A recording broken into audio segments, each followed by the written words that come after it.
How you doing, Ricky? Yeah, good, Jace. How are you, buddy? All right? Yeah, good, mate. Good. You know, it's another week. Well, in this case, 2 weeks because we haven't been on for a week. I'll get into that for a sec. But yeah, it's been an interesting couple of weeks in the world of entertainment, hasn't it? It has. There's a lot going on. That's it. Now, we did film a show last week. We should let those who do watch this show know there wasn't a show last week because we actually put one up and YouTube heavily copyrighted it. They used no audio, but some video footage of some clips I saw on YouTube of some movies. And, YouTube did not like and cut it down. Fair enough, not a problem. Hopefully we won't have this problem this time around. But, yeah, that's the reason we didn't actually put up a show last week. So, but we're here now, dude. That's it. We're ready to go. So, in doing that, we're going to do kind of a different movie news show this week. Here we go.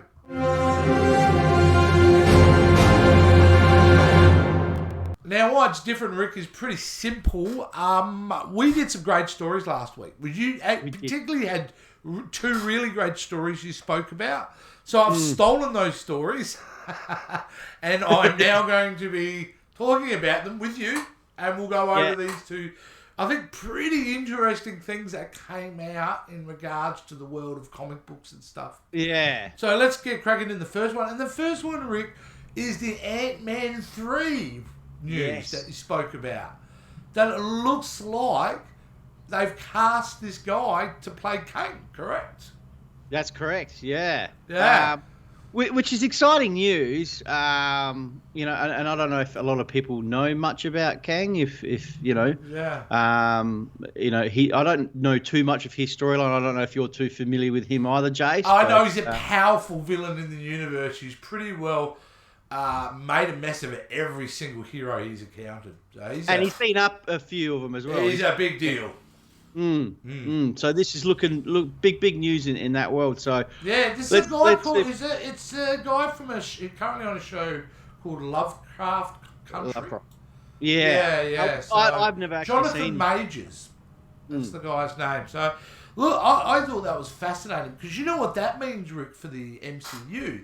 That's huge because it's kind of putting the flag in the ground to say, this is one of our big major villains coming up. Villains is this guy. And he's going to impact, I reckon, the MCU in a massive way. Like Thanos. Because you've got to have a big ultimate baddie, really, of course at some point. You've got to have that guy. And Kang is an excellent contender. And did you know, Rick, that if you check out Ant-Man and the Wasp, when you're in the quantum realm, if you look very carefully in one scene, there's an actually little dome kingdom in there. And that is apparently Kang's kingdom. Yeah, see, you mentioned that to me. And the other night I was watching. Did you find it? Yeah, I couldn't find it. You couldn't find it? Going on. Oh, but I'll send you the timestamp for it, Rick, and you'll be able to check it out. That's great. The other second story that came out last week, and this is really streaming news, I suppose, but certainly worth talking about because it's MCU and it's still film even though it's streaming, is obviously Falcon and the Winter Soldier. Confirmed the return of Batroc the Leaper. Yeah, and you remember him from Captain America the Winter Soldier, that great little fight scene he had with Cap on the boat in the opening scene. It's fantastic. So the actual actor's playing him. Yeah, so. We have had some news though that this show has been pushed back to 2021 in the last couple of days, Rick. Yeah, look, there's a lot been pushed back. That's moved. What we'll talk about, but a lot been moved. So. That was pretty kind of crazy stuff, but it's good to see that show's going. We did a WandaVision trailer reaction the other day. I mean, that's been doing really well. I can't wait to see that. That is definitely out this year. So I believe in like December. So there's no changes with that. No. So what I think is going to happen there is you're going to have Mandalorian season 2, which starts the last week of October. That'll go all the way through, and then when that show finishes, which is 8 episodes, you'll get straight WandaVision. I reckon an end of December release. For sure. Keep the fans happy for sure. Well, it brings up a bigger point too, is the fact that movies, they used to be the premium way to see entertainment, but if anything, COVID has showed us that streaming maybe is becoming king now. But more so the cinema experience. Funny you actually mentioned that. There was an article going around that Mulan actually did really, really well for Disney. Yeah. The way they set it on the platform. I was a bit skeptic about that. I didn't think it was going to go that well, but yeah. Yeah, well, I think we're looking at a changing landscape for sure in regards to cinema. But let's get stuck into some comic book news, Rick, because I reckon you've got some interesting stories kind of related to what we're just talking about. Here we go. Yes.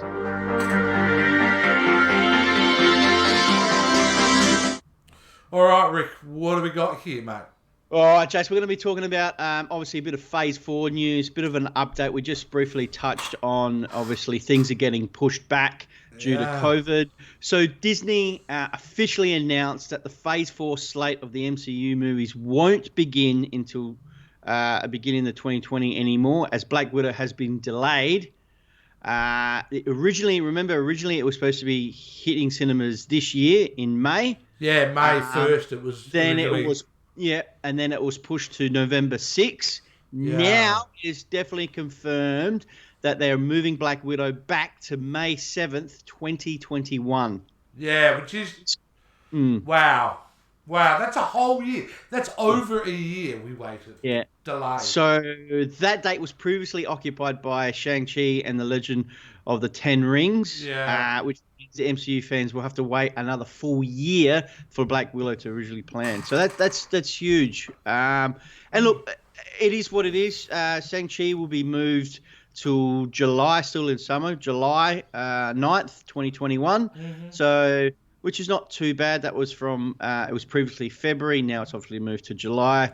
So there's a bit of wait for that as well. And then that's going to shift a whole lot of other, obviously, projects as well.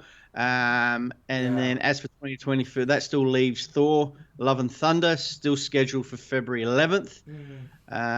Doctor Strange and the Multiverse of Madness is still scheduled for March 25th. Black Panther 2, very interesting. Well, we expect long delays on that one.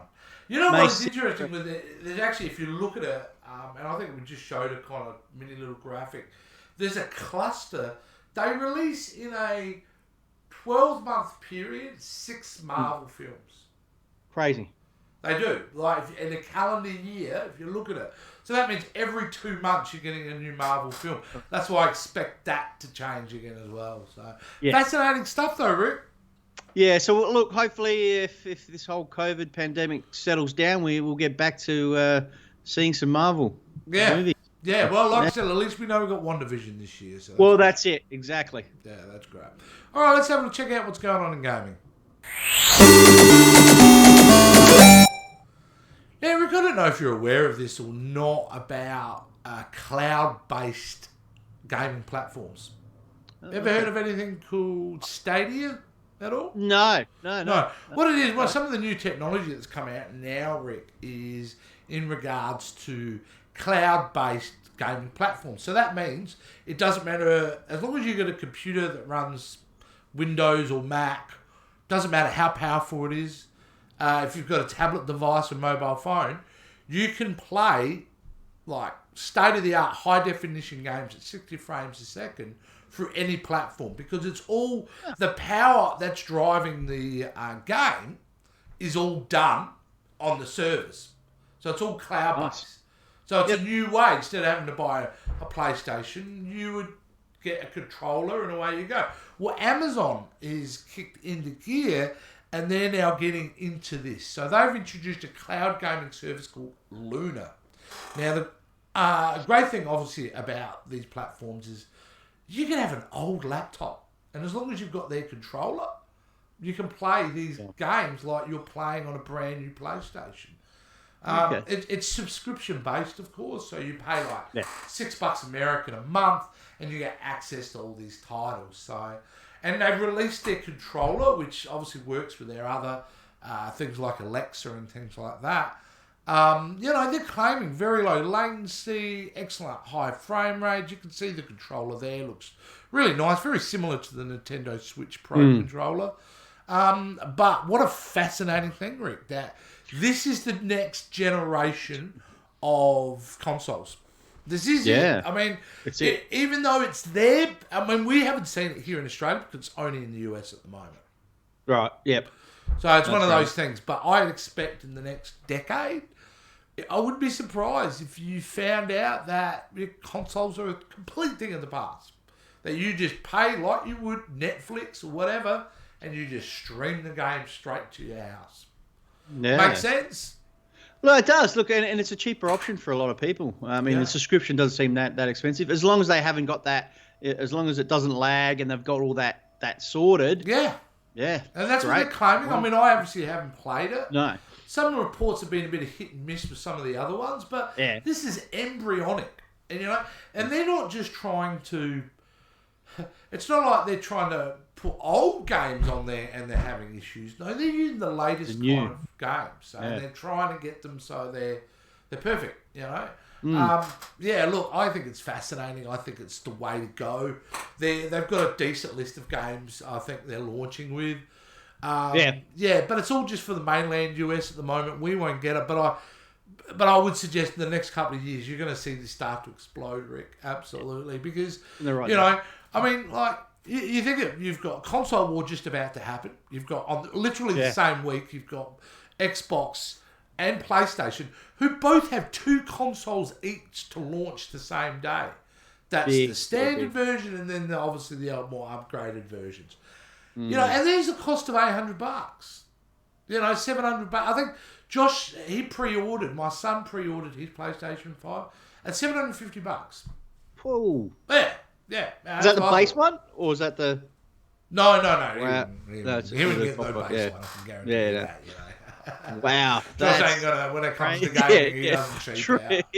But I mean, like, I could see that these consoles may have a thing of the past one day. So, very interesting stuff and more to watch on the gaming front. Now, let's move over to talk about some streaming, Rick. Here we go.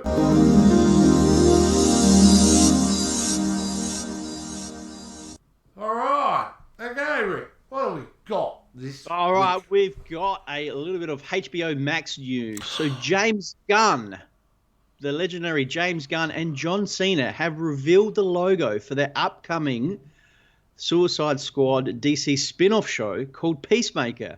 Now, so that James Gunn is doing a show with HBO Max, and obviously John Cena as the character that John Cena plays in the upcoming Suicide Squad movie Peacemaker. So they're doing a spin-off for it. I think this is great. It just shows that, you know, there's a lot of faith that they have in James Gunn to actually release this. That, you know, the movie hasn't even come out yet, so we don't even know how it's going to go. We don't know how John Cena is going to act in this. You know, we've seen photos of what he looks like and so forth, but this is a bit of a ballsy move by HBO Max, I'd say. But it's great. And then HBO Max are obviously very DC driven. You know, they've got the Batman. They'll be doing the Justice League Snyder Cut. They'll be having this Peacemaker. So there's a lot of content that's coming out for DC on HBO Max. But very interesting to see how they actually go about this. James Gunn, well, like he describes the character as a douchey Captain America. And you can see by the logo here, but it said the actual like title of it is it's Peacemaker. That's the title. Crazy. Yeah. Well, look, it bodes well for the movie, doesn't it? It does. If the studio is willing to invest in a TV show, then it's going. You think the movie's going to do well? Yeah, exactly. So remember, this is Warner Brothers, DC, kind of HBO Max. It's all part of the same family, so it's a natural thing, and it's. I think they're also trying to do, and again, maybe copy Marvel's concept of having spin-off shows based on their theatrical characters. Maybe this is a way for them to dip their toe in the water in that regards. So, I thought that's a good one, Rick. I reckon for sure. James Gunn was saying that he just basically he wrote the show because he was bored during COVID, and that's how he created the show. That's great. There's something good came out of COVID. yeah, absolutely. I'm looking both for the movie and for this, so I'll be keen. Yeah. And I think luckily they shot everything for the movie, so the movie will, I mean, by then, hopefully get a release in the cinema, you know? I mean, because it comes down to the US. We just need the US numbers to dissipate, for things to calm down there, for lockdowns to start easing, and a bit of consumer confidence. And 2021, if all goes well, is going to be an insane year, Rick, because we are literally going to get almost double the films that we would have expected. Because we're going to get a lot of films that were already... I mean, Ghostbusters been sitting on the shelf for months. Oh, yeah, you see, you tend to forget about it, don't you? You forget about a lot of these kind of movies that were expected. Or Top Gun Maverick, mate. That's been sitting on the shelf doing nothing. That gets next year. Yeah, There's lots of stuff that we will get next year. So it's going to be a fascinating year. Big year. Well, there you go, mate. Let's check out what silly videos are on the internet, eh? Nice.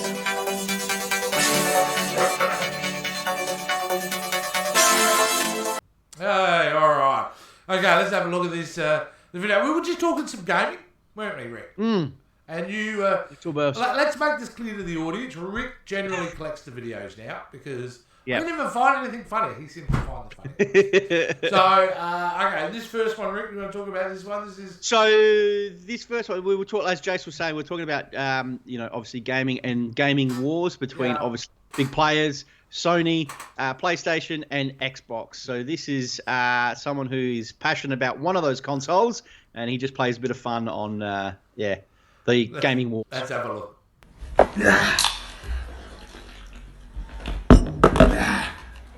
Let's do this, boys.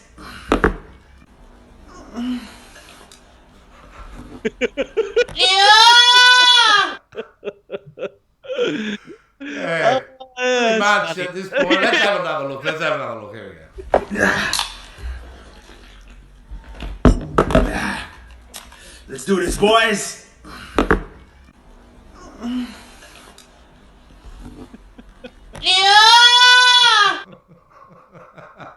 That does get me every time. I don't know why. It's just the noise he makes. When That's pretty good. All right, and what's the second one we got this week, Rick? What's this one? The second one is more of a... If you follow Hugh Jackman and Ryan Reynolds, they have like a fake rivalry between the two. I don't know if it's fake, mate. And there's always back and forth, and they come up with some great ideas. So this is a, I guess, an ad for Hugh Jackman's coffee. Oh, all right. Let's check it out. This is Hugh Jackman.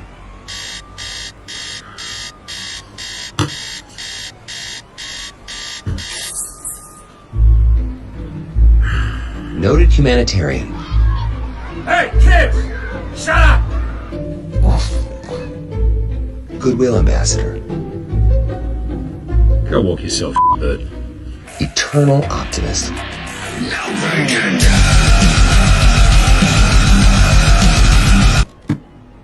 And founder of Laughing Man Coffee, the coffee company that donates 100% of Hugh's profits to support fair trade farmers, and brews the exceptional flavor that is 100% responsible for the Hugh Jackman we know and love.